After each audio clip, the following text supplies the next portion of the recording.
Ọ̀yọ́. Number 2. Ijebu. Number 3. Ẹ kàn rò pé Awujale, Ijebu general ni o, àti Ijebu Gbó, àti Ijebu Mushi, àti Ijebu kini kan.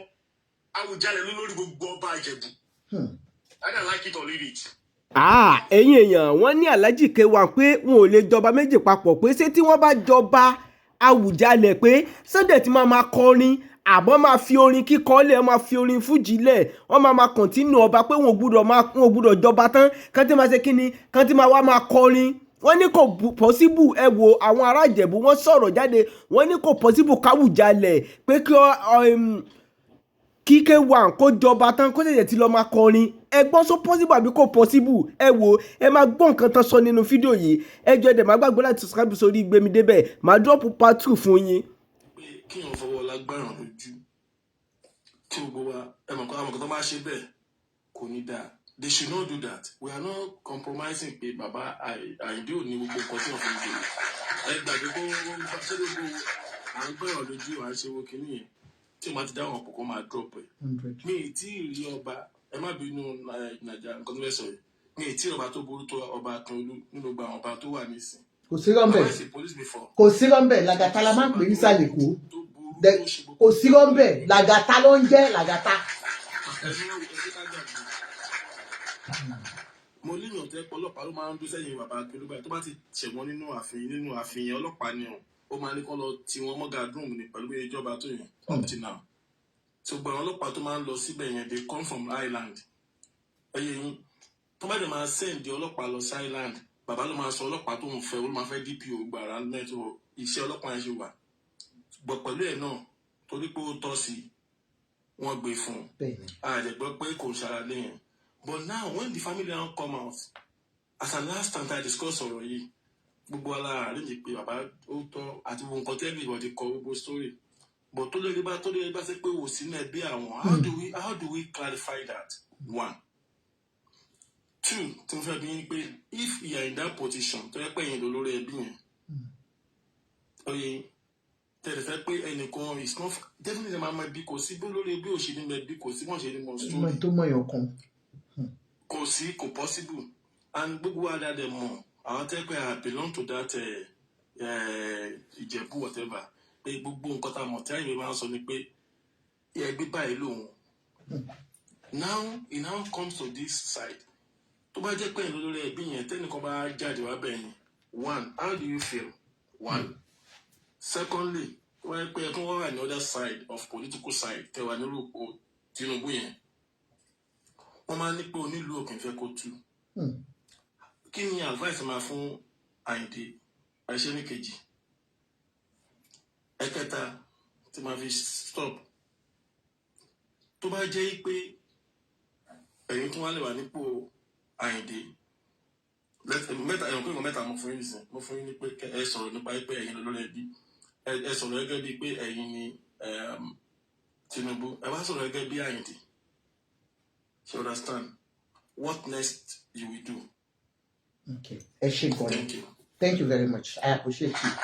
Number 1, gẹ́gẹ́ bí olórí ẹbí tó yẹ pé lóòótọ́ Wàsíù kò ń ṣe ọmọ wa ọ nítorí pé gbogbo aráàlú ń sọ̀rọ̀ wípé nítorí pé ó gbé ìdílé méjì jáde so kò ń ṣe ara wa. I will do my own thorough investigation to ensure that òótọ́ Wàsíù ní lineage to that family. So mo rò pé olórí ẹbí ti ṣe yẹn dáadáa wọ́n ti wádìí dáadáa kọ́ máa rò pé torí pé ó jẹ́ Wàsíù ó ti yé yín kọ́ máa rò wípé ẹni tó nígbéraga ni because most of the things tí mò ń kà lẹ́nu ni pé ó nígbéraga sáwọn ẹbí àbẹ́ anything tó bá pẹ́ lóòótọ́ Wàsíù Àyìndé jẹ́ ọmọ ẹbí yín bàbá wa níjẹ̀bú tẹ́ jẹ́ family olórí ẹbí o ẹ jọ̀ọ́ àti gbogbo ẹ̀yin ẹbí ẹ ṣe òótọ́ ọ̀rọ̀ lórí ọ̀rọ̀ yẹn ẹ wádìí ẹ̀ dáadáa in any way tó bá yẹ pé ó bá yín tán tó bá yẹ pé ó bá yín tán ó bá yín tán díẹ̀ kò ń ṣe nǹkan kékeré o kò sí nǹkan tó jẹ́ pé díẹ̀ náà la fi tán no bó bá jẹ́ pé lóòótọ́ ó ní ẹ̀tọ́ síbẹ̀ ẹ ṣe bó ṣe jẹ́ kó ṣe. Then secondly káwálé mi ni the president tí ó yẹ pé àwọn fúnra wọn náà ẹ mọ̀ ìdí àwọn gan gbóná lọ́wọ́lọ́wọ́ màá ní tread carefully because ọ̀rọ̀ oyè ọ̀rọ̀ ọba nílẹ̀ Yorùbá wọ́n tẹ̀ tí kọ́kọ́ bá wa bàjẹ́ náà. I'm not sorry to say because gbogbo nǹkan tó fi ń bú àwọn ọba lẹ́nìí nítorí pé wọ́n ti sọ wọ́n di political kings ni, nothing else, because everybody ti believe wípé kò sẹ́ni tó ń jọba with their own CV again. Is the CV of who you know that makes you the king, and it's ó ti bastardize kìíní yẹn. Tẹ́lẹ̀tẹ́lẹ̀ láyé àtijọ́ Ifá ló ń ṣe nísìnyí it is who you know, you understand, even when tí ò tọ́ sí wọn fi jọba. A ti rí àìmọye àwọn tó fi jọba ní àwọn ìgbèríko yẹn tó jẹ́ pé ṣebí kan nínú wọn ló ń lo èèyàn tó ṣe sílẹ̀ máa pa ẹ́ bíbá ẹ̀ máa ṣe nítorí pé wọn ò tọ́ sí ni. Àwọn ọmọ garage, àwọn ọmọ tí ò wúlò, àwọn tó jẹ́ pé wọ́n ti ṣiṣẹ́ fún yín just because you are paying them back. So please, Ifá Nàìjíríà ẹ bá wa ṣe dáadáa. Àmọ́ pé àwọn náà ti gbà yín nígbà ẹ̀wọ̀n, ẹ fẹ́ gbà wọ́n nígbà òjò, but please be very careful in this because ẹ ti bà ipò. In fact, mo ní àwọn ọmọ Èkó tí ọ̀rọ̀ yẹn máa ń dùn tó jẹ́ pé àwọn ọmọ ìdílé ọba góńgón wọ́n á ní bó ṣe máa ń ṣe àwọn tó ń pera wọn lọ́ba yẹn ìwà tó ń wù ó máa ń dùn àwọn because ìdílé ọba góńgón làwọn. Kò dẹ̀ sí ọmọ ọba tẹ máa rí tẹ̀ ní rí Dàsákì lára ẹ̀. Ìwà ọba máa wà lára ẹ̀, ìwà àrẹ̀lẹ̀ máa wà lára ẹ̀, gbogbo ohun tá a fi ń jẹ́ ọmọ ọba ó máa wà lára èèyàn. So that is that. Ẹ jọ̀ọ́ bàbá wa ẹ bá wa yọwọ́ kúrò nínú ọ̀rọ̀, ẹ má fi òṣèlú wọ̀tọ̀ wo ipò ọba yìí, ẹ jọ̀ọ́ nítorí Ọlọ́run. Then for K1 the ultimate, èmi advice mi gẹ́gẹ́ bí ọmọ tó nífẹ̀ẹ́ wọn, Ọlọ́run bá dẹ̀ rínú mi, I would say ẹ má fi nǹkan tí ò ṣe wá nǹkan tí ẹ fẹ́. I don't know how to say it. Like wọ́n ní wọ́n fẹ́yàn jẹ lè mọ́mú wọn wá ohun tó sẹ́ríkì. It is the truth. God has blessed you so much. I know you are entitled to this if truly you belong to a royal family. I've said it. Ọmọ Ìṣinokù ni mí. Wọ́n láwọn ọmọ wa lè jọba nítọ́ sọ fún wa nìyẹn nídìílé wa. So táwọn ọmọ wa lè fẹ́ jọba tó bá di lọ́la tọ́mọ mi ọkùnrin bá ní òun fẹ́ wá jẹ ọba. Mi ò ní fẹ́ kéèyàn kọ́kọ́ wá takò wípé torí pé ojú ọmọbìnrin tó wọ́n ti sọ fún apá ọmọbìnrin lè jọba ní ọmọ Ìṣinokù. Ṣó ti yé yín? So if it is true that you are not related to this new family that you are claiming to be related to, ẹ wo ìtàn tó ń pa fún yín kò ń ṣe ìtàn rẹ̀ rárá. Ẹ jọ̀ọ́ mo fẹ́ kẹ́ ẹ go back díẹ̀. Ẹ jọ̀ọ́ nítorí Ọlọ́run kò sí tìjú nínú pé èèyàn dú oyè. Mo sọ fún yín Sọ̀ní Adé lọ dú oyè rí ìgbà tí ò dẹ̀ ṣe ó padà sílé. Ilé Sanmi wọ́n ló dùn oyè lọ. Ẹ jọ̀ọ́ nítorí Ọlọ́run, we love you and I deeply love you. We still want you. We want ẹ̀mí yín la fẹ́ àfẹ́ òkú yín. Torí àwọn ọmọ Ìjẹ̀bú bó ṣe ń ṣe bí ìgbà tẹ́ pé wọ́n ní wọn ò fẹ́ lóyè òun dárin. Ṣé ti understand?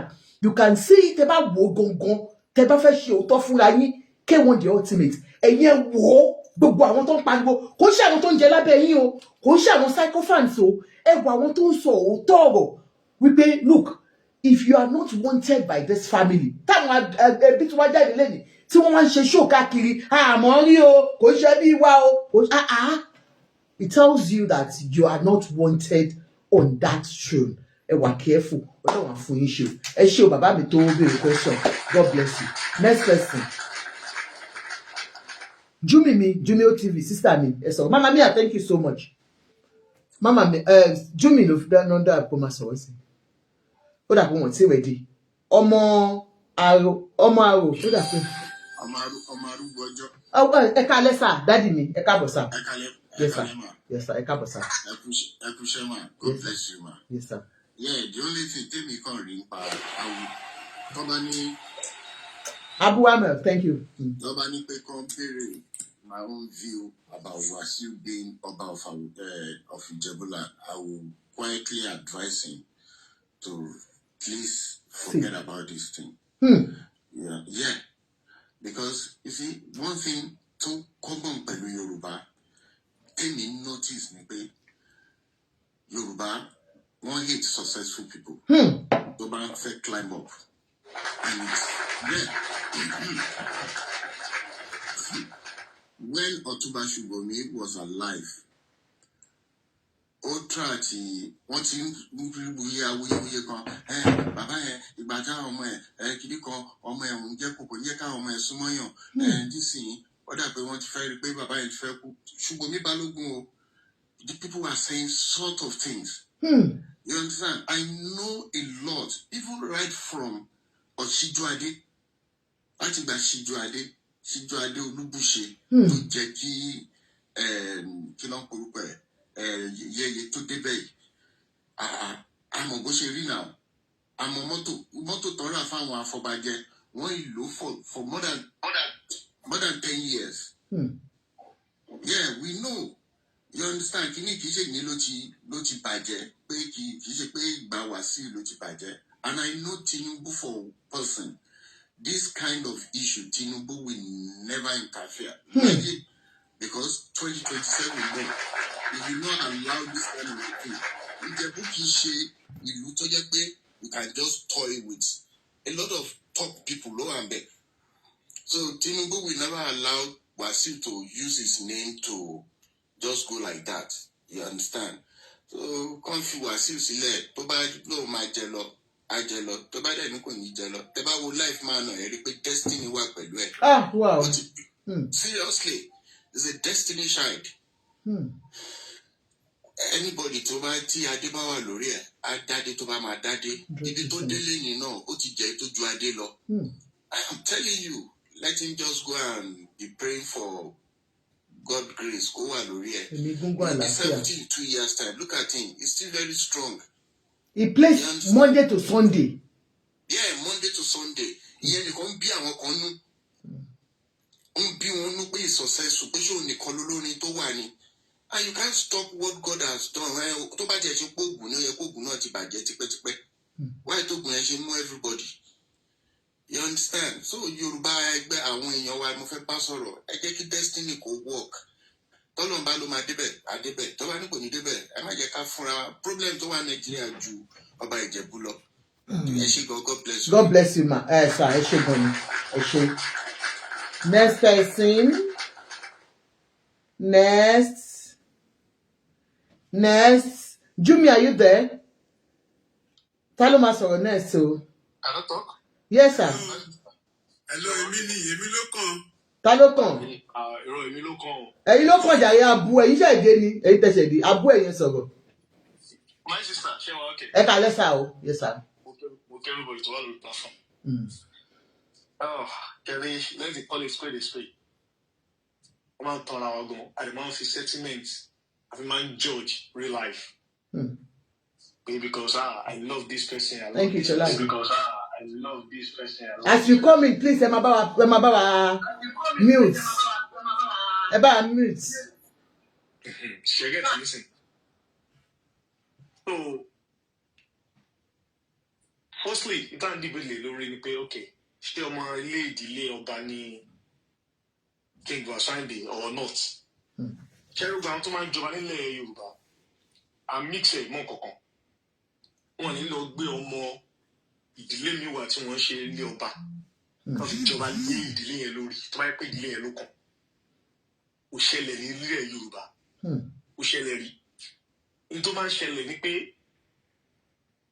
ọmọ ìdílé mi okay polygamous house láti wá bàbá mi fẹ́ yàwó mẹ́rin màmá tèmi bí mẹ́rin ìyàwó tó ń tẹ́lẹ̀ màmá mi ó bímọ mẹ́ta other one ó bí méjì ìkan ó bí kan kẹ́kọ̀ọ́ máa bá ní gbogbo wa ọba wa pọ̀ wá ní ìdílé wa ẹnìkan náà dẹ̀gbọ́n lọ́mọ dọ̀dọ̀ àwọn ẹlẹ́jọ́ la lẹ̀ wà lẹ̀ yìí ó kálukọ́ àmà lò pé okay báwo mo ṣe mọ̀yàn sí inú iye mi ló tọ́ sí.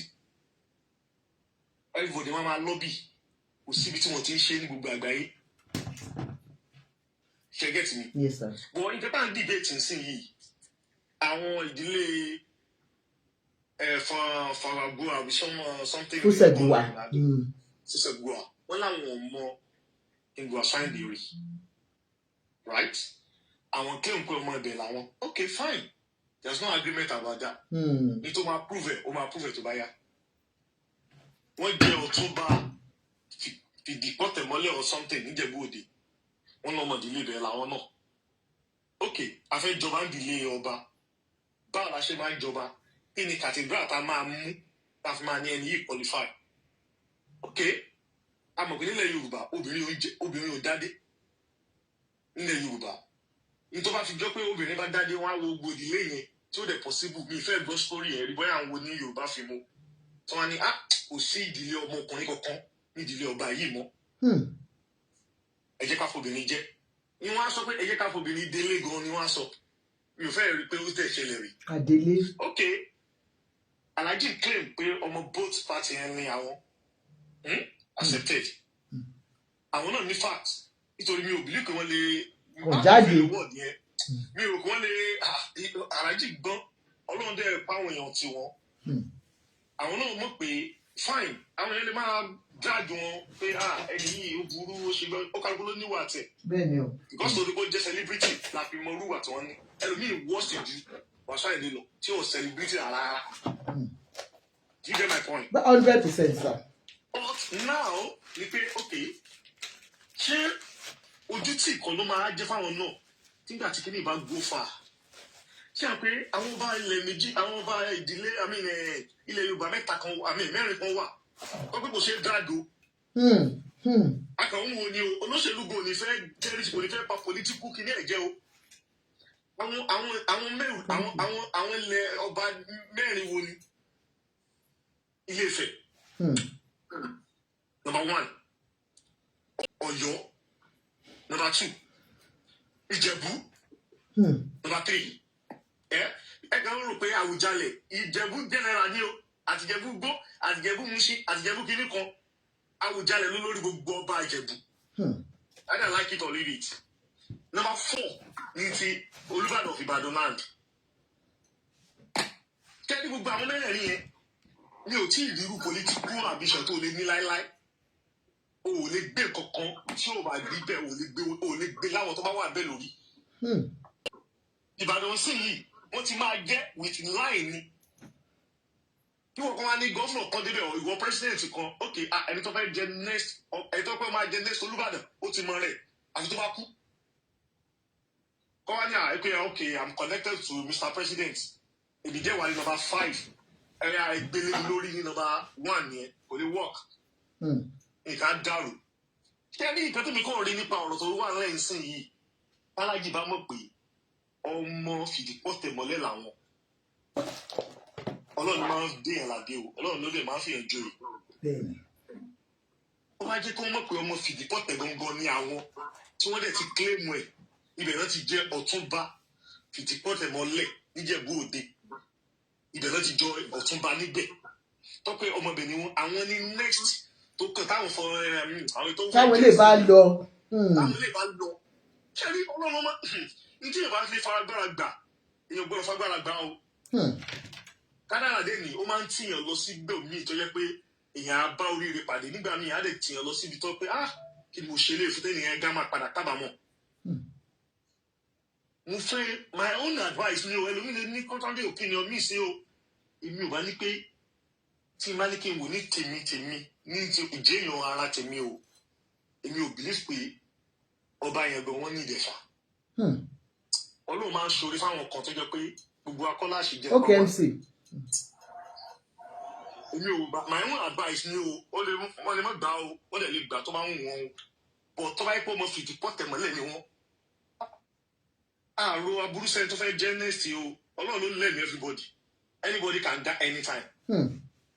Tẹ̀gbọ́n àwọn kan máa tọ́ pé ó máa ń wá ní rọrùn fún yàn gan ni tọ́pẹ́ tí èèyàn bá wà connected gan àwọn tí èèyàn bá ṣọ́ra ń dì gan wọ́n máa ní ṣé ò nídìí wa ni wọ́n máa ní gbogbo bí tọ́lọ̀ ti ṣe yìí tọ́lọ̀ ti parí Ọlọ́run ti parí ẹ̀ tọ́pẹ́ àwọn gbogbo náà máa request pé ṣé ò nídìí wa ni ṣé ò nídìí anything ni ṣé ẹ̀gbọ́n máa ṣẹlẹ̀ sí ìrìn 100% sir bẹ́ẹ̀ ni ò nídìí kankan ní ọmọ ìtọ́wọ́ alẹ́ ìgbẹ́sà sí ìnátọ́ ni. Alhaji máa lọ fi ọwọ́ fa nǹkan tí ò jẹ́ ti wọn. Ṣé ẹni táwọn kan máa ń tàn wọ́n pé má worry your destiny child everybody ni destiny child o. Ìtọ́nà kan gbó kálukú sí ọ̀tọ̀ọ̀tọ̀ ní o because a kì í dictate ara wa láti mọ̀ pọ̀ náà ṣoore fún kálukú. Do you get my point? 100% sir. Bàbá tó kúrò mẹ́sìn ẹ̀wọ́ èjì tí bàbá yẹn ti bàbá tó kú tọ́nà fọ̀rùn kẹwọn ẹ̀wọ́ èjì tí bàbá yẹn ti jẹ ọba. 60-something years lórí throne. Ṣé kìí ṣe destiny child? Do you get my point? Am I sister? Of course, 100%. You are making sense, sir. Because that tell me. Ṣé wàá ní Alhaji? Nítorí sísá mi kò tó béèrè tán ní kẹ́ ẹ fún ọ láàdváìsì. Ibi tó wáyé tẹ́ ẹ bá jẹ́ Mr. President, tẹ́ ẹ bá jẹ́ ọmọ fámílì olórí ẹbí Fúsẹ̀dúwà. Àbí tẹ́ bá jẹ́ Alhaji, tẹ́ bá fẹ́ advice wọn, kí lẹ máa ṣe? Ilé mi fi open nǹkan yìí báyìí. Do you get my point? Ṣé ẹ rí Alhaji? Tẹ́ ẹ bá ń ṣe, èmi sọ fún yẹn lè gbọ́ program yìí o. Tẹ́ ẹ bá ń ṣe ọmọ, ẹ má sọ pé kò sí nǹkan tó lóṣèlú yìí ṣe ní Nàìjíríà. Àmọ́ pé kò sí nǹkan tó lóṣèlú kì í ṣe ní Nàìjíríà. But olóṣèlú ò ní lọ gbé ọmọ ọba kan gbé fọ́ṣù. Olóṣèlú máa ń lo agbára wọn lé lórí. Ọmọ ìdílé yẹn náà ló máa jáde. Wọ́n wá lè wò pé ẹ̀gbọ́n yìí ó máa ń takò wá láti ilẹ̀. Àbúrò yìí á kàn fi pọ́níṣẹ̀. Àbúrò ìgẹ̀lá wa máa lò. Wọ́n tẹ́ bá wo vein yẹn, tẹ́ bá wo blood yẹn, the same blood ni o. Wọ́n ní lọ gbé ọmọ kàté. Nísìnyí ẹ lè sọ pé kí ni Tinubu ṣe jẹ́ pírẹsidẹ́ǹtì kó wá lọ gbé ọmọ ìkàté. Bí Elégùṣì ṣe wà yẹn kó wá lóun ní ọ̀lọ́jọba Èkó. Kò lè possible ní láyé. Kò lè jẹ́ ọba Èkó. Ìkàté palace tó wà yẹn náà ló máa jẹ. Wọ́n á lè mú kí ṣé ti ọba Elégùṣì ṣé ọba Elégùṣì kò fa agreement ni. Bẹ́ẹ̀ni. Ṣé bẹ́ẹ̀ gan-an náà tọ́ sí? Bẹ́ẹ̀ni. Wọ́n dẹ̀ pé Tinubu boys ok jẹ́ ká lo priority wa ó dẹ̀ lò wọ́n lo fa tiwọn. But Alhaji bá aṣọ ọmọ ìdílé ọba yẹn tó pọ̀ sí yìí mi ò rò pé Tinubu gan mo jẹ́rìí bàbá yẹn. Bàbá wise jù báyẹn lọ bàbá ò lè lo power kankan lórí pé kán impose ẹ̀ lé wọn ní orí. Wọ́n wà political ambition dànù wọ́n dá gbogbo àwọn ọba ọ̀nà ọba yẹn. Nǹkan tí mi fẹ́ sọ ni ojú báyẹn lọ. Ẹ ṣé gan sir. Ẹ ṣé sir. God bless you. Ẹ ṣé. Next person. Ẹ ṣé. Popsi mi ṣe ti gbọ́ wọ́n ní kẹjọ. Ajọ́kẹ́mi òkè. Kẹ má fi nǹkan tí ò ṣe ẹ má wá tí ò sọnù nítorí ṣàlàyé fún báyìí. Wọ́n ní kẹjọ nítorí Ọlọ́run. They love you, they appreciate you. Yes sir. Fake. Yes ma. Ẹ wà nú ẹ̀mí. Ṣé ẹ rí ètò lọ́lọ́run fi tolé ayé? Mo máa ń sọ sítórì Ìbàdàn àti sítórì pọ̀lítíkù kìíní kan tó ti ṣẹlẹ̀ ní Ìbàdàn kí n tó bẹ̀rẹ̀ ọ̀rọ̀ mi lórí Wàsíù. Ṣé ẹ rí nígbà tí Ládọjà jẹ gómìnà? Ẹ jọ̀ọ́ everybody ẹ bá mi mute so that a lè gbọ́ wọn dáadáa ẹ jọ̀ọ́ everybody. MC ẹ bá mi mute àti Latvell ẹ mute. Ohun gbogbo báyìí pẹ̀lú orí mi ò látọ̀dọ̀ àṣẹ̀dá. Ṣé nígbà tí Ládọjà jẹ gómìnà ọba Mọ̀lété Adédùbú ó impeach ẹ̀ torí pé Ládọjà sọ pé owó tó ń gbà yìí ti pọ̀ jù pé owó sálárì báwo náà ṣe fẹ́ ṣe. Ládọjà ò tẹ̀lé Adédùbú. So ọba Mọ̀lété ṣàwá bí wọ́n ṣe impeach Ládọjà. Ládọjà dẹ̀ ló mú dẹ́bùtì ẹ̀ wá pé ẹni tóun trust pòun ló máa ṣe dẹ́bùtì òun which is Akala. Latvell ẹ jọ̀ọ́ má bínú Latvell ẹ bá mi mute sọ máa drop yín again ẹ jọ̀ọ́ ẹ bá mi mute Latvell. Nígbà tó wá impeach Ládọjà wọ́n wá fi Akala sí. So nígbà tó yá wọ́n kọ́rọ̀ yẹn lọ sílé ẹjọ́ ṣá Ládọjà win but wọ́n ti parí election míì. Akala ti di governor. So Akala ló wá ṣe governor because nígbà tí Ládọjà win kéèsì yẹn tán wọ́n ti dìbò míì. So kò lè padà sọ pé òun fẹ́ contest. Ládọjà fi sílẹ̀ fún Destiny. Ṣé rí ọba tó kù yìí tó lọ yìí nìbàdàn mo ti gbàgbé orúkọ bàbá yẹn ẹjọ́ tó bá jẹ́ wọn Ìbàdàn kó rán mi létí orúkọ yẹn. Ṣé tó wájà láti Adétúnjí? Nísìn Adétúnjí ẹ ṣe. So nígbà tí bàbá yẹn fẹ́ jẹ ọba àwọn èèyàn wá ń ti Ládọjà pé no Ládọjà ní kíní kan Ládọjà ní rárá bóun kọ́ ló kàn. Ládọjà ní agbára o ó ní owó ó ní ipò ó lórúkọ. Ládọjà ní rárá ó ní bàbá yẹn ló kàn pé ẹ̀gbọ́n òun ni ó ju òun lọ pé wọ́n ń tò ní pé so òun ló kàn. now kò tọ́jọ́ kò tó ṣù ọba yẹn wájà ọ̀rọ̀ orí ó padà wá sí ìmúṣẹ nínú ayé Ládọjà. Ẹ wá wo Akálà, Ọlọ́run dáríjì mi o, mi ì fi yọ anybody o, Ọlọ́run jọ mo bẹ́ẹ̀ ni o. Ẹ wá wo Akálà lénìí, Akálà ti dèrò olè. Ọba Mọ̀lété Adédùbú ó ti dèrò olè. Mi ì wá lè sọ pé ní ìsinyìí ẹ tó bá fẹ́ sọ pé rọ́ọ̀nù mú pa kó wá jà mí látìgbà tèmi ti gbọ́njú o tán ti bí mi síbàdàn 50+ mi lórí ilẹ̀ Ìpẹ́. Mi ì tí ì rí ọba tó yẹ tó Ládọjà yàtọ̀ fún Àṣàǹkẹ́. Orí ni o kò bá wọn dùn.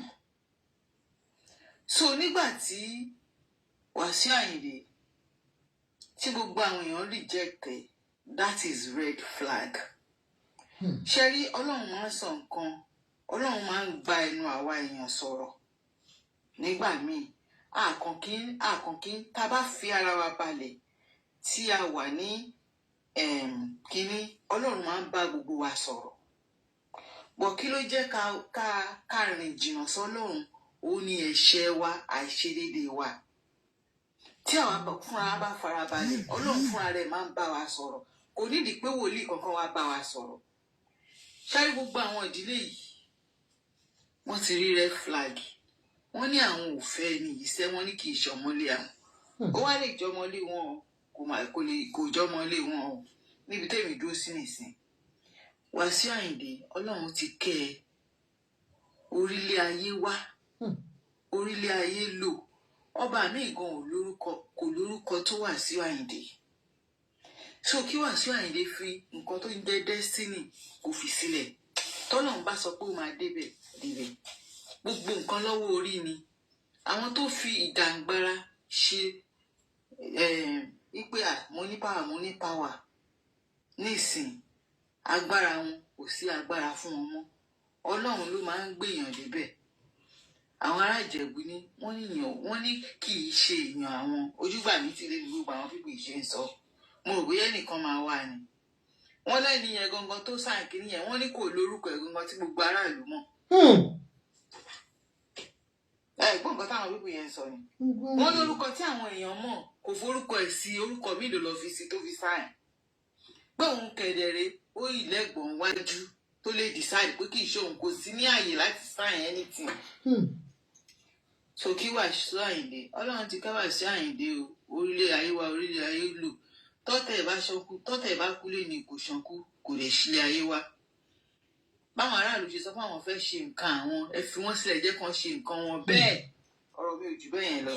Ẹ ṣé gan ni. God bless you. Ẹ ṣé Àjọkẹ́mi for the wisdom you have spoken with us. God bless you. I really appreciate you. Next person. K1 ṣe pé àwọn tó wà bíbá àwọn ọlọ́gbọ́n ni wọ́n bú yín o, wọ́n pè yín lórí búṣọ, wọ́n pè yín, wọ́n sọ òótọ́ ọ̀rọ̀, pure ọ̀rọ̀ to make sense. Next person. Irekari. Ṣé mi ni mo mute? All right, sir. Irekanmi, ẹ káàbọ̀ sir, ẹ kálẹ́ sir. Thank you, gifters. Thank you so much. Yeah.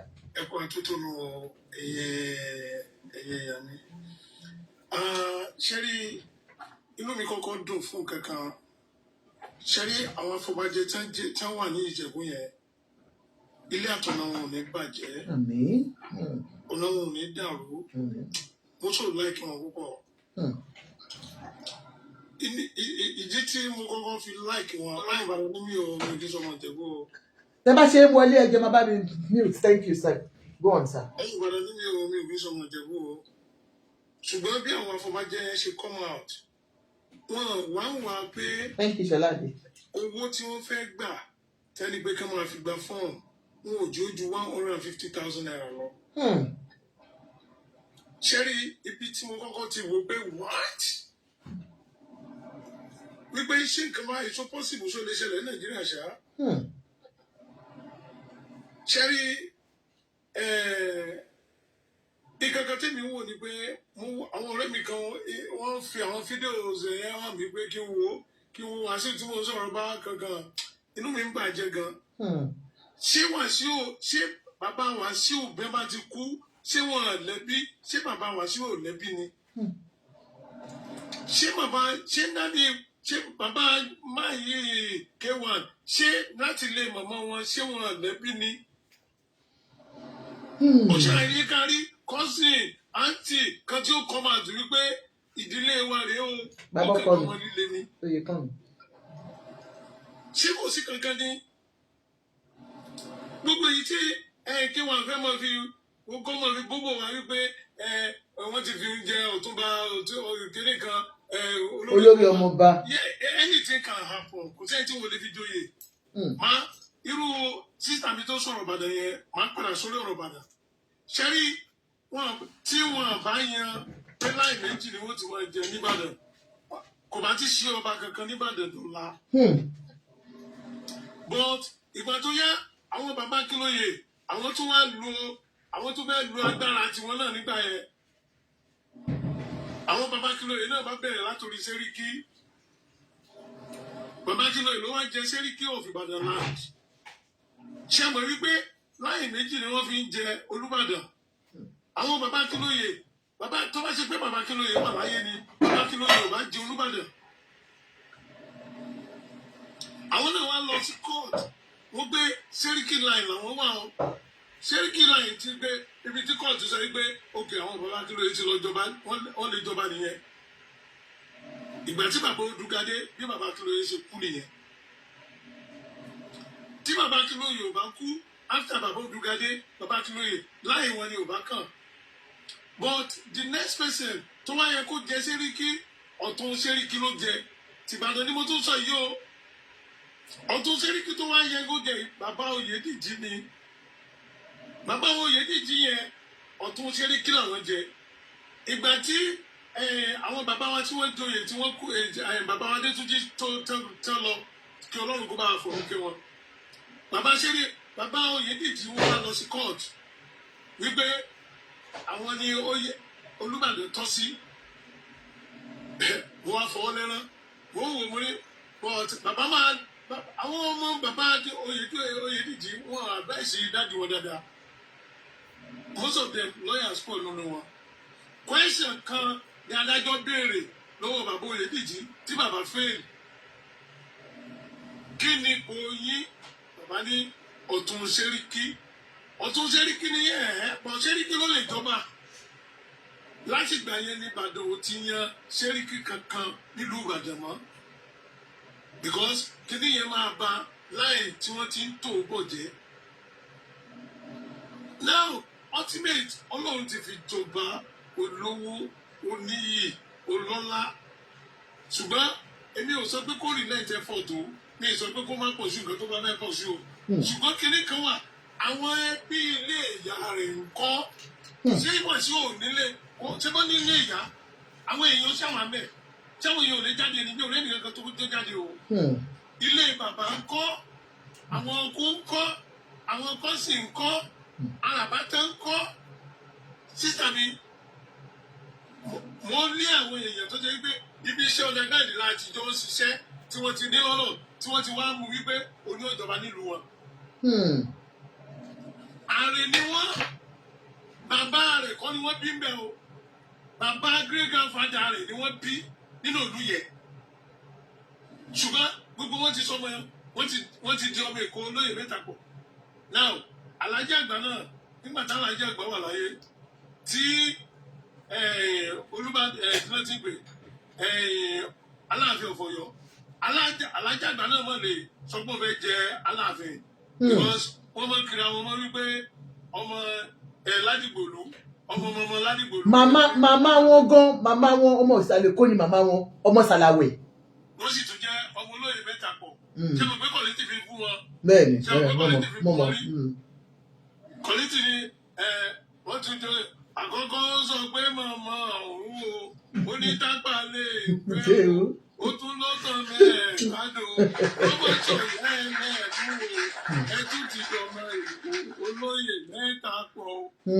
now but nígbà bí street ṣe ń flow ní bàbá ṣe ń flow síta bàbá àyè ni ó deny gbogbo kan yẹn àgbẹ̀mọ̀ barista ni mo sọ bẹ́ẹ̀ni sà barista ò deny barista fi gbogbo mi tó ti wá.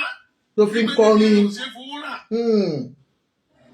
Gbogbo yìí nígbà tí Wàsíù ti mọ̀ pé òun fẹ́ ṣe nǹkan yìí gbogbo yìí ló ti yẹ kó ti máa ṣèwádìí ẹ̀ tẹ́lẹ̀ láti lẹ̀ gbogbo yìí ló ti máa ṣe Cherry Tinubu ò lè dá sí o and I will tell you the reason why. Cherry Tinubu ṣe kankan tó jọ mí lójú ó lọ campaign fún Fọlárìn ní Ìbàdàn ó sọ categorically pé Fọlárìn ó ti tẹ àwọn kan mọ́lẹ̀ ó láti lọ bẹ̀bẹ̀. Àwọn Tinubu lè yí ìbò ṣèyí tó láwọn ló wà ní sitting government tí kò lè sí kankan tí ó ṣẹlẹ̀. Tó máa ṣẹlẹ̀. Cherry ẹ má jẹ́ ká wo pé torí pé Tinubu àwọn èèyàn ti sentiment bọ̀ ó láìkí Wàsíù so torí pé ó láìkí Wàsíù yóò wá ṣe gbogbo ìlú torí pé ó láìkí Wàsíù ní gbogbo àwọn èèyàn dáadáa wà ní Ìjẹ̀bú Òde ní gbogbo Ìjẹ̀bú. In fact Tinubu ò lè fi Awujale ṣe tẹsán ọba Awujale kìí ṣe ọba yẹpẹrẹ tẹkẹlẹ lọ mú tó sì ní àwọn. Ṣùgbọ́n nǹkan tẹ́mi mọ̀ ni wípé mo ní àwọn ọ̀rẹ́ kan tí wọ́n jẹ ọba nílùú kó wọ́n ṣe méjì mẹ́ta tó jẹ́ wípé Ifá ló gbé wọn débẹ̀.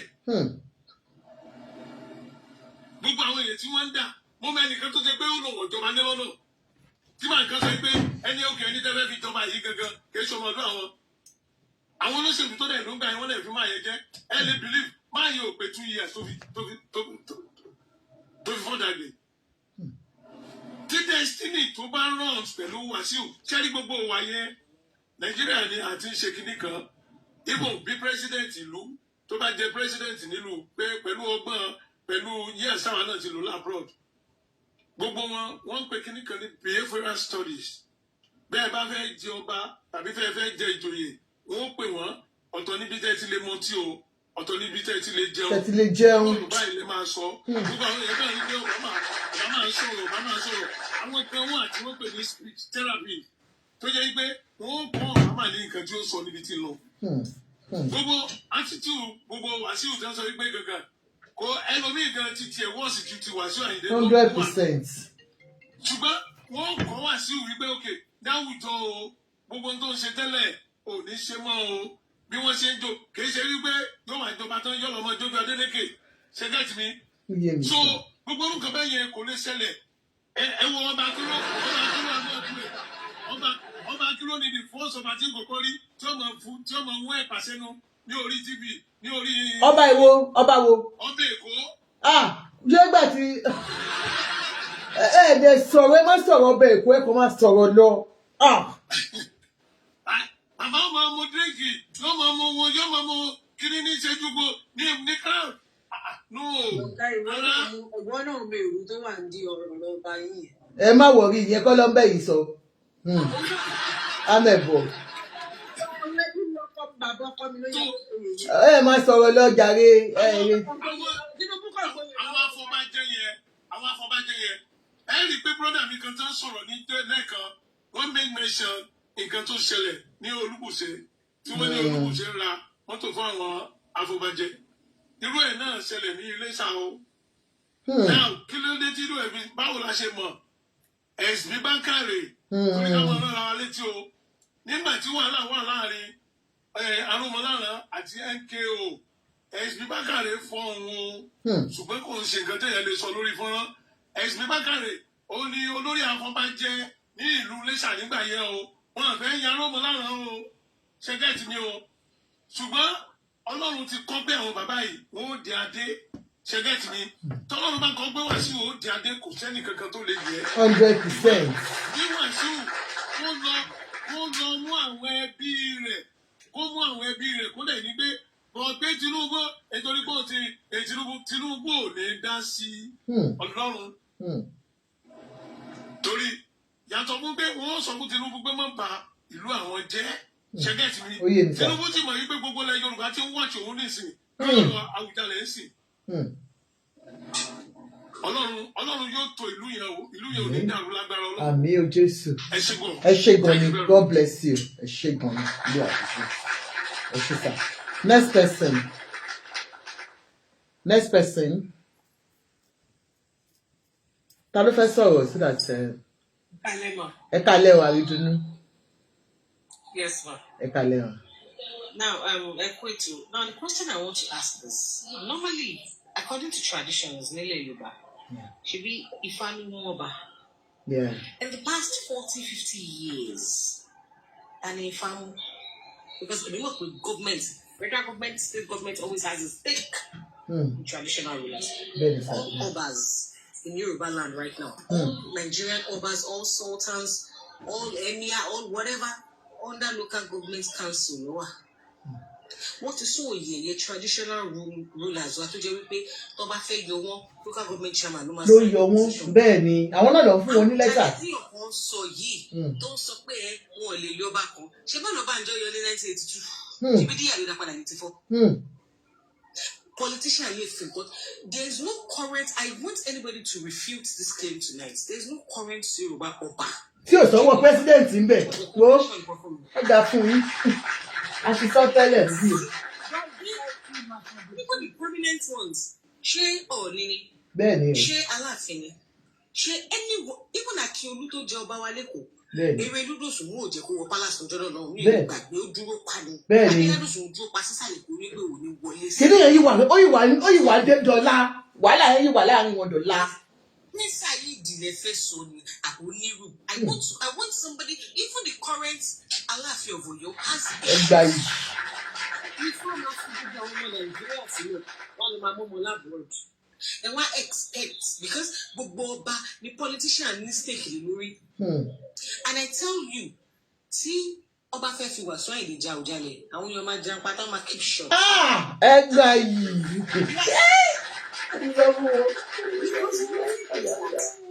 Wọ́n ti fi traditional values wá sílẹ̀ àti ilé nǹkan tí ó kàn wá. Awujale tí wọ́n yàn pariwo pé Ayinde ò lè jẹ́ Ìjẹ̀bú onígbà ṣebí Ìjẹ̀bú lajú yẹn nígbà tí pásítọ̀ Awujale kú ṣọ́ọ̀ṣì òrò fún mi ṣùgbọ́n sí ní Islamic way ṣé Islamic king ló jẹ́ ni. Where were the king makers when they were breaking the traditional laws? Did they do oro for the ọba? Were they dead?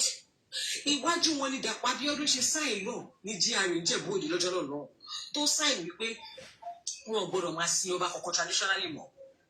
Wọ́n la ojú wọn lẹ̀ governor sign nínú lọ yẹn ó sign ẹ̀ ní private residence Ajétọ́nà ní Awulé Awujale ọjọ́ tó kú ló sign ẹ̀. It was an embarrassment to the Ogbonis to the Agemos. They were coming from Modimoso. It is an embarrassment.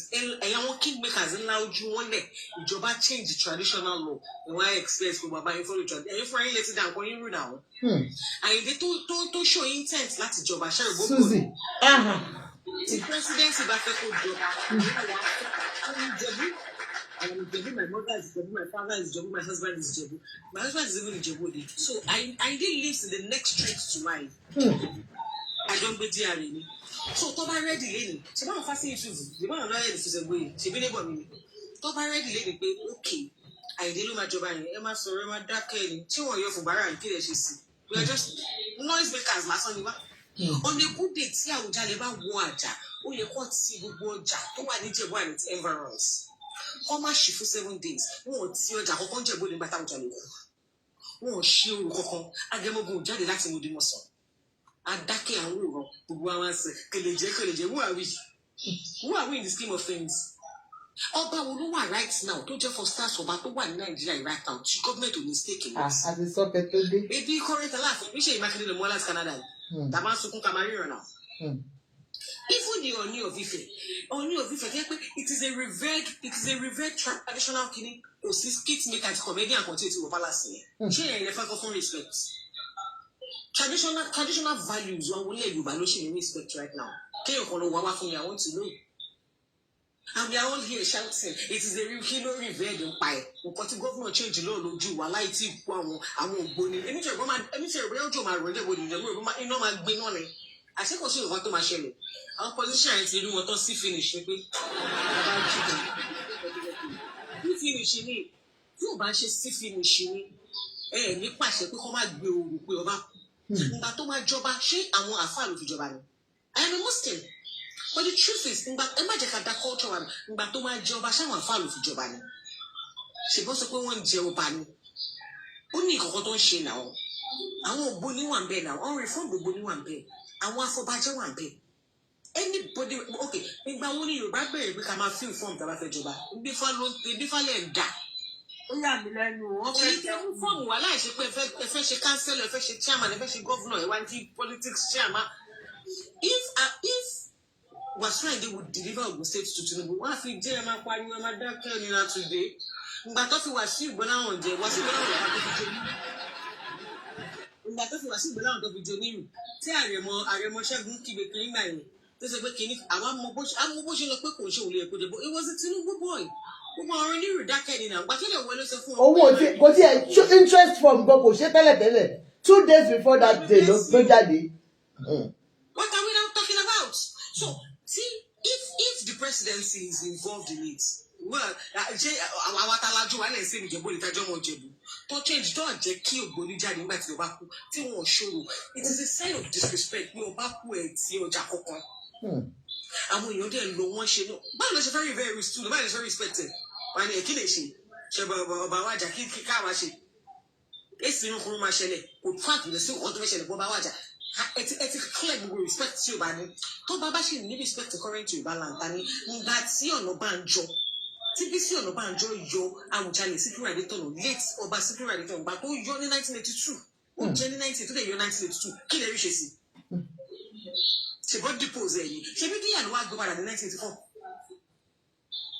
local government council ló sáyìn ní àwọn state council state executive council ló sáyìn ní pẹ̀lú ìdánù ebi fálọ́ mu government dẹ̀ yọ which way government ní priority lórí fálọ́ government ní right ju fálọ́ nìyẹn so àwọn tààlà ń parọ́ tọ́ra wa ìjọba ló ń dictate because kò sí first class ọba tó wà ní Nàìjíríà rà tí ò gba salary lọ federal government kò sí ọba tó wà ní Nàìjíríà tàbí ìṣẹ̀lẹ̀ pé ya lọ kó 10 acres of land ìjọba máa ní sí ọ̀bù ẹ̀dá so ta ló wà lágbára ta là ń tàn ó pè mí kí n jẹ councillor ju kí n jẹ ọba lọ because ọba gbọ́ ò lẹ́nu councillor gan lẹ́nu ó sì máa sọ̀rọ̀ ní house of assembly ó pè mí kí wà national ju kí n jẹ ọba lọ so for those that say ayé tí máa sọ láti lẹ̀ I'm from Ijebu I know Wasiu Ayinde is from Ijebu ọ̀tẹ̀lẹ̀ fẹ́ tì bọ̀ gbogbo nǹkan tẹ bá fẹ́ ní kò sí ẹ lè bìlí pàrìndé òní wa ó lè arrogant àwọn kọ̀ọ̀kan wà ṣé àwọn èèyàn complain nípa olúwo òwò ni we saw so many scandals this year now àwọn olùmí wà tí kò wọn kọrin they're not celebs but wọ́n ní worst character ṣebí ẹni jà fún authority jà fún kọ́ ṣebí jà fún olóyè àwọn kẹ̀kẹ́ náà pẹ́ kìíní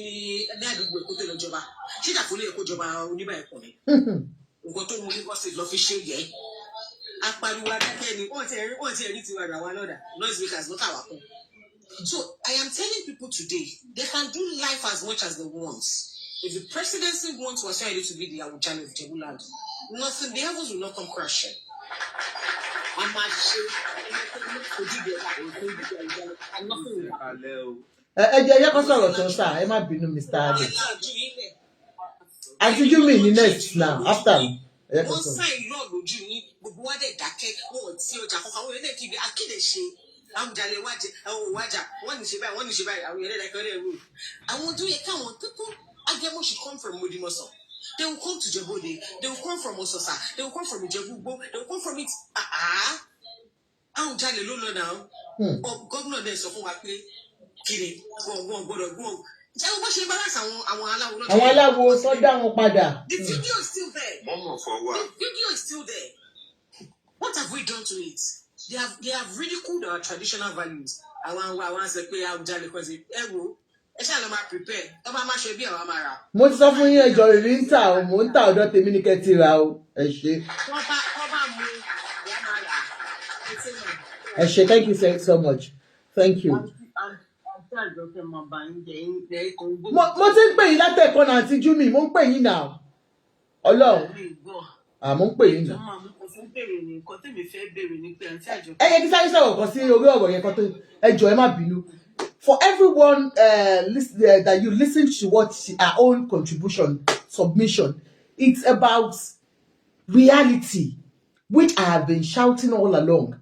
Of course we can always advise Ayinde daddy wa ẹ jẹ́ ká ṣe bó ṣe yẹ kó tọ́ but tó bá ní when you are talking and that has always been what I have been saying àfi tí ò bá wun Ifá Àbújá tó bá wun Ifá Àbújá ẹ gbàgbé ẹ That's true. Ẹ má bínú sà, ẹ ti bínú. Ó yá, ẹ má bínú. Ẹ jẹ́ kí àǹtí Júmi ló máa sọ̀rọ̀. Bọ̀dá dé ẹsẹ̀ dé ni. Ẹ jẹ́ kí àǹtí Júmi sọ̀rọ̀. Ó yá, ẹ sọ̀rọ̀. Yes, sir. Ẹ má bínú gbogbo lé o. Ẹ jọ fọ́ọ̀mù ti dáàdi fill yẹn. Tí wọ́n dẹ̀ rí pé wọ́n fún wọn fọ́ọ̀mù yẹn ní ṣe bí tọ́wọ́n bá wò ó pé bóyá wọ́n qualify. To me, obey mi ṣe think o, I'm not kíní o. But tọ́wọ́n bá rí pé wọ́n qualify, ta ló fún wọn ní fọ́ọ̀mù yẹn? And nígbà tí wọ́n sọ pé kí dáàdi submit, kí Alhaji kan submit gbogbo whatever tó fi jẹ́ pé táwọn máa fi mọ̀ pé ọmọ ìdílé yẹn ni wọ́n. Tí Alhaji dẹ̀ submit ẹ̀ later ṣe rí fọ́ọ̀mù yẹn lánàá. Bẹ́ẹ̀ni, àti kí ó lè yé gbogbo wọn pé kì í ṣe pé bóyá wọ́n gbọ́ ọ̀nà ẹ̀rú, wọ́n gba ọ̀nà kinní kan. Wọ́n dákọ̀ gbogbo family member wọn. Wọ́n fill fọ́ọ̀mù yẹn. Wọ́n tún screenshot fọ́ọ̀mù yẹn. Wọ́n tún post ẹ̀ sí orí social media so everybody can see it. Yes, sir. Ṣé kì í ṣe nǹkan tí mo sọ yẹ yín? Ó yé màá. Fún yín fọ́ọ̀mù àwọn ọmọlé èmi ò I'm not supporting anybody. If God say Alhaji is gonna be the whatever is gonna be the ọba. Jẹ́ kí ẹ jẹ́ sọ fún yín ọba ń sìn yín kí ẹ pé mo fi lẹ́yìn bàbá tó jẹ níbàdàn tó jẹ olúbàdàn yẹn because bí àwọn ìbàdàn nǹkan tí mo ṣe láìka àwọn wọ́n ṣe tó tiwọn nìyẹn. wọ́n ṣe tó ọba wọn ni. Ṣó ti yé yín? Anybody tó bá mọ̀ pé olúbàdàn kú lé ní ó ti mọ̀ pé ẹni tó ń tẹ̀lé nínú oyè kìíní yẹn ló máa jẹ olúbàdàn. That is why mo ṣe láìka oyè wọn. Among the Ọ̀yọ́. And Ọ̀yọ́ náà tó ń sọ pé wọ́n jẹ recently àwọn ọmọ Ọ̀yọ́ náà kọ̀ọ̀kan ṣe ń kùn èmi mọ ọmọ Ọ̀yọ́ tó jẹ́ brother in law mi tó ń kùn nípa ẹ̀ tó yẹ kó jọ ọba Ọ̀yọ́ kàn yẹn. So ipe ilé wọn kọ́ ló kàn àbúwọ́ rẹ̀ bàpẹ́ ni ẹ̀ kọ́ ló kàn dá kíní kan ipe ẹni tó tiẹ̀ jọba Ọ̀yọ́ yẹn ṣe wọ́n pé Canada náà ti wá mú bíbá yìí. That is what they call Nigeria now is money speaking. Money speaking, position speaking. And position tell me for on speaking ni wípé to me when we look at me mo ru àwọn tó fẹ́ bọ́ síta o mi ò mọ àwọn tó wà ní kọ̀rọ̀ tó yẹ pé wọ́n fẹ́ tán jẹ́ bí candidate for that Awujale o. But let me tell you when it comes to Alhaji tó bá jẹ́ Awujale yẹn I'm not saying o káwọn má ti dà Awujale yẹn lẹ́yìn àti Àjọkẹ́. Ó ṣe pé a fi ń ṣe kínní things will change it ó máa change totally which everybody knows because it's right it's like a right-handed of kínní right hand Ifani dẹ̀ ṣe ń pè wọ́n right hand Ifani ẹ dẹ̀ mọ̀ pé níbi tó dé lónìí nínú political kínní kò sí nǹkan tó máa náwó sí tán ní fún ẹ rò pé if ordinary person ló lọ dúró níwájú plane tó ní stop tí plane stop ẹ rò pé ẹni ò tí ní bá rẹ̀ níbi tí ò dá ni. Lẹ́yìn tó ṣe pé wọ́n tún fún lóyè ambassador ẹ jẹ́ kí n sọ fún yín things in Nigeria sì kò wọ́ èmi ò tí ì rọ̀bà tó jẹ nowadays tó jẹ́ pé wọ́n ní pé ifá kan ló mu ọ̀pẹ̀lẹ̀ kan ló mu ilé kan ló kàn ó lè jẹ́ ilé kan ló kàn o but I'm saying it I'm not supporting it pé number two ṣe rí àwa èèyàn ẹ jẹ́ ká yọ kúrò jàre ẹ má máa jẹ́ ká ìwà tarí ń ta la máa fi sọ pé lágbájá ò da tàmẹ̀dù ò da làkàṣègbè ò da àwọn tó wà bẹ́ẹ̀ kí lẹ mọ̀ òkè ní ìsìn for instance ìsìn ọba tó mú wá láti ọba Ọ̀yọ́ tó wá láti Canada people are just talking about he's not smiling he's too kinikan he's not this he's not that but Salomon wà tó wù nobody knows. Sherry is because you can't judge book by you can't judge whatever by book. Pé àwọn èèyàn máa ní pé and people that live in Glaston don't throw stone because glass house jàre don't throw stones. Àwọn èèyàn máa ní oníyàwó ẹrù pé tó bá fẹ́ láti bá fẹ́ lọ́bẹ̀ lọ́la ní lóbìnrin pẹ̀lú ẹ̀ ni. Ó lè jẹ́ tí rí pẹ̀lú ẹ̀ ní obìnrin tí rí pẹ̀lú ẹ̀ tó máa fà lọ́wọ́ ló máa lólórí wọn nìyẹn kí lè fẹ́ ṣe. Is it the only one that Tokoyawo Johnny? Please now. It's not the one, but love obìnrin. Ọkùnrin wo ni o love obìnrin? Ẹ fẹ́ mọ̀ bóyá ẹni lomi tí Alhaji ò bá jẹ́ lomi tó bá jẹ́ ẹ lò mọ̀ bóyá ìyàwó 20 lóní. Ta ló mọ̀ pé nísìn Ifá máa wá ní pé kí bàbá wa o kábíyèsí o bàbá wa tí mo bàbá wa ní ọ̀fífẹ́. Ta ló máa ní pé Ifá máa ní kó kó gbogbo àwọn mọ́mìsì kó kó wọn jọ sílé. Ìṣọ̀lá àdì irọ́ kò rí bẹ́ẹ̀. So they can be like Pekini, but these mommies, he has been going out with them for before he became a king. Am I lying? No. School out, kini koni, house girlfriend, back to one, kini koni, and all of them, what do you see? Don't want near thing. Why are you judging him? Yes, he has everybody. Even let me tell you, and so share they go only what did they call it? Anger issue. Yes, he has it. Everybody has it. Oṣù ní kankan ló máa kọ́kọ́ ní anger issue pé ó máa ṣe kinní kan ó máa fọwọ́ lórí ẹ má jẹ́ ká máa sọ bẹ́ẹ̀. I'm not supporting bad kinní, but what I'm saying is like as at what Nigeria is saying right now, let me tell you, tí Alhaji bá jọba lọ́la tó sí ọmọ orúnkúrún tó bá jáde tó bá fi karamọ́njẹ sí wọn lọ́wọ́ ẹlòmíì ó lè jẹ́ after New Year àbí ó máa di February kó tó yọ jáde bí tó wà wọ́n á lọ fi pamọ́ ni because tí gọ́ọ̀mẹ̀ bá bá wọn lọ́wọ́ kò sí nǹkan tó fẹ́ ṣe àti Àjọkẹ́. The only thing is pé òun kọ́ ni fámú òun kọ́ lọ pẹ̀lẹ́ mú kò sí yẹn mọ́ òun làǹtí tó sọ̀rọ̀ tán ti sọ̀rọ̀ tán yìí kí n tó sọ̀rọ̀ òní sọ̀rọ̀ tán kí n tó gbẹ gòkè yìí sọ wọ́n ní pé wọn nǹkan tó yẹ kán ṣe nígbà tí di bulletin àwọn olúwo lẹni tán fi tán ṣòro sí gbogbo àwọn koromọjẹ tán ló ń ṣe láwọn ibì kankan wọ́n fi ń kó wọn lẹ́rú ní kinní ni ẹ máa rí eégún nígbà tí eégún bá ṣe hàn wà á ṣe kinní kan àwọn tó wà tó gbé ẹ̀tọ́ àtúntò sọ pé lágbájá ayé àtijọ́ ẹlẹmẹ tó wà lábẹ́ eégún so things has changed ẹ lómi àmọ́ àmọ́ kò máa wọ àwọn omi tó ń pariwo kinní wa wọ́n ti bà kinní yìí jẹ́ ẹ̀yin ní kẹ́ ẹ mọ bẹ́ẹ̀ ṣe máa tún òṣàlẹ̀ yìí ṣe àwọn nǹkan ti bàjẹ́ kò sí pé ó dìgbà tó bá mú pé kiri kan gbogbo àwọn tó wà bẹ́ẹ̀ lórí ọba ń sìn táwọn èèyàn ń dárúkọ yẹn ṣé ìlú wọn ò tòrò kò ọmọ òbí eku òkè bí eku obìnrin òbí ẹ jẹ́ ká lọ jókòó kí ọkọ̀ nǹkan sọ pé ẹni tó máa ṣe gẹ́gẹ́ bí Ọlọ́run ṣe fẹ́ tó máa ṣe fẹ́ Ọlọ́run nìkan lọ yàn sí. ó lè tètè nìkan ọ̀bẹ̀rẹ̀ yín lọ ẹ bá wa bí dáàdì yín ta ló fún dáàdì yín fọ̀ tí dáàdì yín dẹ̀ ti submit fọ́ọ̀lù tí ò bá ṣe pé wọ́n qualify wọn ò lè fún wọn fọ̀. That is my own part. Thank you very much. Yes, you can see our submission is not about our supporting K1. I really want to correct because I'm seeing some comments here. It's not to support K1, but she's trying to let us know the reality.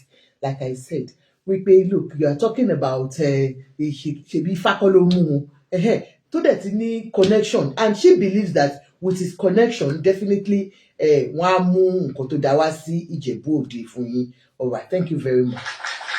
Next person.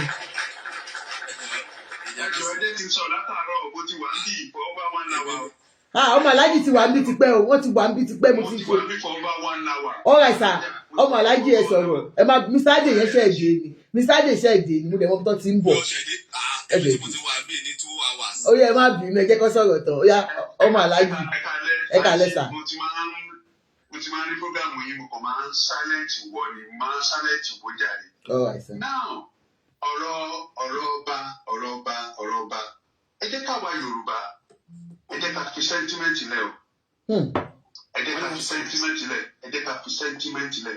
Wọ́n àǹtí kan sọ̀rọ̀ ó sọ̀rọ̀ like intellectual tẹ̀lé nǹkan tó sọ about bíi 5 or 10 minutes ago mo ń drive ń gbà ẹni mo dẹ̀ gbogbo nǹkan tó sọ ni mo fẹ́ sọ tẹ́tẹ̀lẹ̀ but n kò máa sọ kankan sí ni pé nígbà tí Wasiu Ayinde ti sọ pé a ní fowó ṣe ọmọọba ní Ìjẹ̀bú Òde wọn ṣe jáde kọ́ dì náà yẹn gbà ẹ̀ pé ọmọọba bóni wọ ìdílé òun ti jáde ẹ jẹ́ ká pọ̀tẹ̀ sílẹ̀ nínú àwọn prominent ọmọ Ìjẹ̀bú Òde láyé yìí ní all over the world Wasiu wà ní first ten nínú wọn. Wasiu Ayinde yìí tẹ́ ń bàjẹ́ yìí tẹ́ ní kò lè jọba yìí ó wà ní first ten nínú wọn. Ok, níbo làwọn tó ní kò lè jọba wà yìí nígbà tó fi jẹ ọmọọba olórí ọmọọba.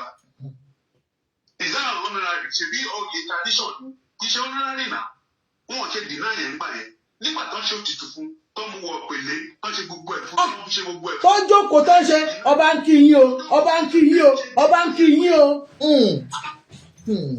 Èèyàn mẹ́ta ló lè ní kí Wasiu máa jọba yẹn Olódùmarè Ọlọ́run tó dáa tí mo dẹ̀ mọ̀ pé Ọlọ́run ò lè ṣe bẹ́ẹ̀. Then the governor of Ogun State and the president of Nigeria. Tẹ́ gbogbo àwọn afọbajẹ yẹn àmọ́ ni wọ́n máa rẹran o. Ìjọ òun láti fi ifá ti mọ́ ọba nílẹ̀ Yorùbá gbẹ̀yìn. Ibi méjì mo ti mọ̀ pé wọn ò lè lẹ́ẹ̀gì ọba nílẹ̀ Yorùbá Ìbíní àti Ìbàdàn. Ìbàdàn tó ń kó ẹni wà lọ́bẹ̀ láti bẹ̀rẹ̀. Ẹni ìbíní ìdílé kan ni èèyàn kan ni ọba tó wà lórí ẹ̀ sí yìí ọba tó wà ń bí sí yìí tó kọ́nà jẹ́ kó kù lẹ́nu tó bá jáde láyé àkọ́bí ọmọ ọkùnrin ló máa débẹ̀. Ọmọ ọkùnrin tó lè máa débẹ̀ wọn jọ ń gbèlú ẹ̀yìn odi ló máa gbé. Títí ìjọ tó bá wá sílùú yẹn ó ń bọ̀ àjọba ni. Tó bá wọ ìbíní ó ń bọ̀ àjọba ni. Tí bàbá ẹ̀ bá ti kú ó ń bọ̀ nìyẹn ó ń bọ̀ àjọba ni. Ẹ lọ bèèrè dáadáa torí ìlú tí mo bá wọn ṣe dáadáa ni. Gbogbo ọkọ tó ń sọ pa wá sí tání kò ní tàbí ṣùgbọ́n kò lẹ́yìn Elédùmarè. Ẹ ó ṣe kinní kan kò níyàwó lé ó ṣe bá kò ṣe tòkù bàbá ṣáṣù. Àwọn tá a fi jọba tán níyàwó lé wọ́n ṣe jù bẹ́ẹ̀ lọ. Ẹni tí máa mú ní Àkúrẹ́ lọ́jọ́ sí Ọlọ́run dá ẹ̀ṣẹ̀ mi jì ni. Ìṣojú wa ló ṣe nà ìyàwó ẹ̀ ní òwò níta mọ̀mọ́ lọ́pàá. Ọlọ́run kábíyèsí tó ná ìyàwó nìyẹn àmọ́ yẹn.